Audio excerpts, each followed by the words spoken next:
ચલો એમ is R ના ઉપયોગમાં આપણે એડજેક્ટિવ નો ઉપયોગ શીખીએ. એડજેક્ટિવ એટલે શું? તો કે વિશેષણ.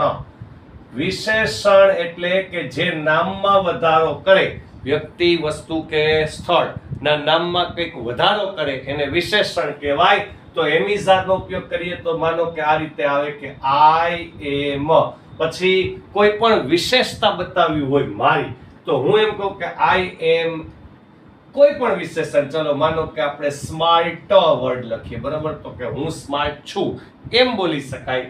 પછી વી સાથે લખીએ છીએ આર, તો વી આર, પછી તો કે ભાઈ ચલો વી આર ઇન્ટેલિજન્ટ, બરાબર, વી આર ઇન્ટેલિજન્ટ, બરાબર છે. પછી યુ લખે તો યુ આર, યુ સાથે યાદ જ આવે યુ આર ક્લેવર, બરાબર, તો યુ આર ક્લેવર. પછી ધે લખે તો ધે આર ગુડ, તેઓ સારા છે, બરાબર. જો સ્માર્ટ છે, ઇન્ટેલિજન્ટ છે, ક્લેવર છે, ગુડ છે, આ બધા શું છે? વિશેષણ છે, બરાબર.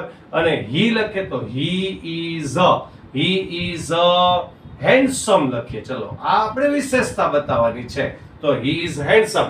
તો શી લખીએ તો આપણે લખી શકીએ કે શી ઇઝ બ્યુટીફુલ, બરાબર છે, શી ઇઝ બ્યુટીફુલ. અને ઇટ લખીએ તો ઇટ ઇઝ બ્લેક. કોઈ પણ પ્રાણી, પક્ષી, વસ્તુ જે ગમે તેના માટે ઇટ આવે તો ઇટ ઇઝ બ્લેક. બસ આવી રીતે એડજેક્ટિવ નો યુઝ કરી શકાય.